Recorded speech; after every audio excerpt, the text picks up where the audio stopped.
මාමේ මාමේ සානක දරුවනේ මම බැලුවා මේ කවුද කියලා. මේ අපේ අම්මා මාළු පාන් හැදුවනේ. මමට නැන්දරේ දෙකක් දෙන්න කියලා දුන්නා. මාළු පාන්? මම පැයකින් විතර එන්නම් එහෙනම් දීසි අරගෙන යන්න. පැයකට පස්සේ අරු ආයෙම ආවලු. මාමේ මාමේ දීසි අරගෙන යන්න කියලා.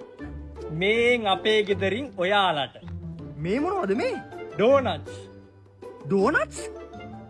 අපේ ගෙදරට එවපු කෑම දීසියක් කවදාවත් අපි නිකන් යවන්නේ නෑ. ආයි පුළුවන් තරම් කෑම ජාති දාලා කට කැපෙන්න පුරවල යවන්නේ. ඒ කියන්නේ පිඟාන ඉඩ තිබ්බනම් තව ඩෝනට්ස් දානවද? ඔව් ඔක ඉඩ තිබුණේ දෙකයිනේ දාන්න. නැත්තම් මං තව පුරවනවා. thank you මාමේ. විනාඩි 10ක් ගියේ නෑලු අරු ආයෙම ආවලු. මාමේ මාමේ සානක පුතා ආයෙම මොකෝ මේ බේසවක් උස්සගෙන? මේ අපේ අම්මා ඉස්පංචි හදලා. ඉස්පංචි උච්චරකුඩ? මම පැයකින් විතර එන්නම් බේසම අරන් යන්න. පුරවලා තියන්න. ඈ? මේ පුතා එහෙම ඔට්ටු නෑ. පුතා